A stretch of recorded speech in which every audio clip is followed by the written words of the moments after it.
안녕하세요, 유세종입니다. 오늘 영상에서는 투자 전에 꼭 알아야 할 금융 원칙에 대해 알아보도록 하겠습니다. 미국 연방준비위원회 의장으로 약 20년 동안 활동했던 앨런 그린스펀은 이런 말을 했죠. 글을 모르면 생활이 조금 불편할 수 있지만 금융을 모르면 생존 자체가 어렵다. 그래서 금융을 모르는 금융맹이 문맹보다 더 무섭다라고 했는데요. 사실 현대사회에서 금융의 중요성은 다들 알고 있지만 우리나라에서는 금융교육이 제대로 이루어지지 않고 있는 것 같습니다. 그래서 오늘은 금융지식이 왜 중요한지 실제 사례를 통해 알아보는 시간을 가져보도록 하겠습니다.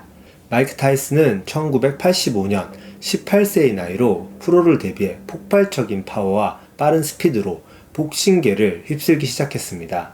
그리고 1986년 20세 4개월의 나이로 WBC 헤비급 챔피언에 오르며 역대 최연소 헤비급 챔피언 기록을 세우죠. 이때 WBA, IBF 타이틀까지 차지하면서 복싱계의 전설로 자리매김했습니다.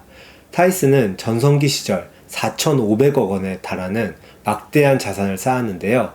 안타깝게도 이 부는 10년도 채 가지 못했습니다. 2003년 파산을 선언할 당시 그의 부채는 2,300만 달러에 달했죠. 그의 과도한 소비는 정말 유명했는데요. 1990년대에는 벵갈 흰 호랑이 3마리를 구입했고 관리비로 연간 13만 달러를 지출했다고 합니다. 또한 30번째 생일 파티에 700명이나 되는 하객을 초대해서 무려 58만 달러를 썼다고 하네요. 타이슨의 삶은 극적인 성공과 실패로 가득 차 있었습니다. 타이슨의 이야기는 스포츠 전설을 넘어서 재정 관리의 중요성까지 생각하게 해주는데요. 많은 분들이 금융 공부라고 하면 돈을 버는 것, 즉 투자에만 집중하는 경향이 있는데요. 사실 금융을 제대로 안다는 것은 투자뿐만 아니라 지출 관리까지 포함되는 거죠. 예를 들어 축구 경기에서 공격이 중요하긴 하지만 우승을 하려면 수비가 탄탄해야 되잖아요. 금융도 마찬가지입니다. 공격은 잘 버는 것, 즉 투자를 의미하고요. 수비는 잃지 않는 것, 즉 지출 관리를 뜻합니다. 학생과 사회 초년생이 알아야 할 좋은 투자는 어떤 투자일까요? 2022년 버크셔 해서웨이 주주총회에서 13세 소녀 다프네가 투자의 전설 워렌 버핏에게 이런 질문을 했습니다. 어떤 종목에 투자해야 할지 추천해 줄 수 있을까요? 이 질문에 대해 버핏은 할아버지 미소를 지으며 직접 종목 추천을 하는 대신 자기 개발의 중요성과 능력의 가치를 강조했는데요. 사람들은 보통 부동산, 주식, 채권과 같은 금융 자산에만 관심을 가지는데요. 사실 자기 개발도 매우 중요한 투자입니다.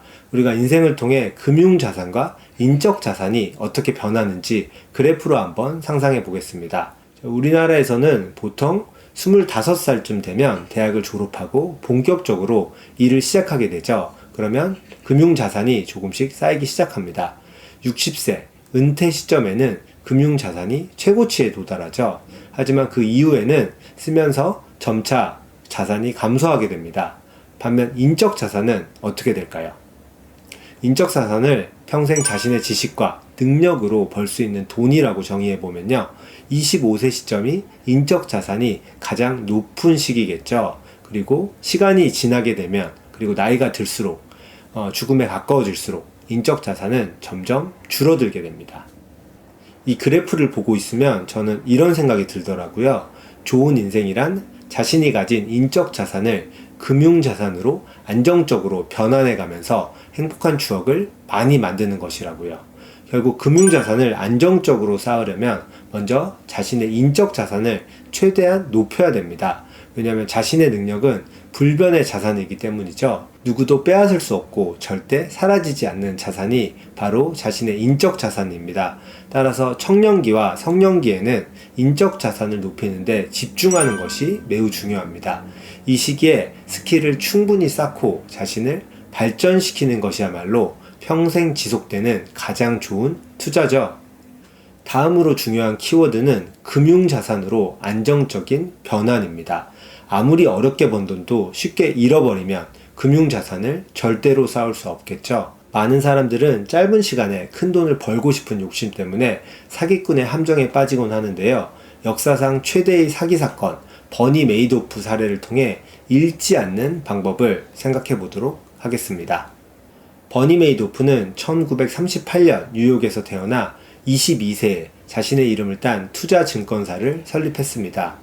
메이도프는 나스닥 증권거래소의 전산화에 기여하며 외부 이사로도 활동했을 정도로 금융업계에서는 신뢰를 받는 인물이었습니다. 메이도프는 1970년대 헤지펀드를 시작했는데요. 1990년 닷컴 버블이 붕괴할 때도 매우 안정적인 수익률을 기록하면서 투자자들의 신뢰를 끌어모았습니다. 2008년도에는 그의 헤지펀드 운용 자금이 무려 75조 원까지 불어났습니다.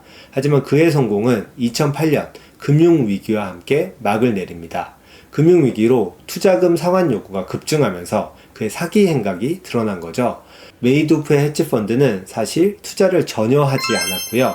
새로운 투자자들의 돈으로 기존 투자자들의 수익금을 지급하는 전형적인 폰지 사기였던 것이었습니다. 메이도프의 사기에 속아 거액을 잃은 사람 중에는 스티븐 스필버그, 레리 킹, 존 말코비치 같은 유명인들도 있었습니다. 이처럼 업계에서 신뢰를 받는 사람조차 속아 넘어간 거죠.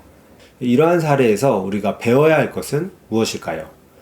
아무리 수익률이 좋아 보여도 검증되지 않은 투자에 쉽게 뛰어들지 말아야 되겠죠. 안정적으로 금융자산을 쌓으려면 투자 지식과 판단력을 키우는 자기계발이 필수입니다.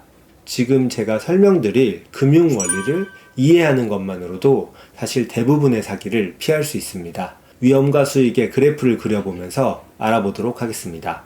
자, 여기서 X축은 위험을 뜻하고요. Y축은 수익을 뜻합니다. 먼저 현금을 보유하면 리스크는 거의 없지만 수익도 없겠죠. 은행에 예금을 맡기면 약간의 리스크는 생기지만 2% 정도의 이자를 받을 수 있습니다. 채권을 사면 어떨까요?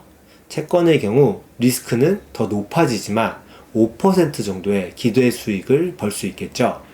부동산은 위험은 더 크지만 7% 정도의 기대 수익을 기대할 수 있습니다.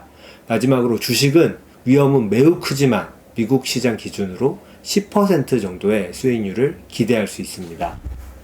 자, 이 그래프를 보시면 위험이 클수록 수익도 커진다는 걸 알 수 있는데요.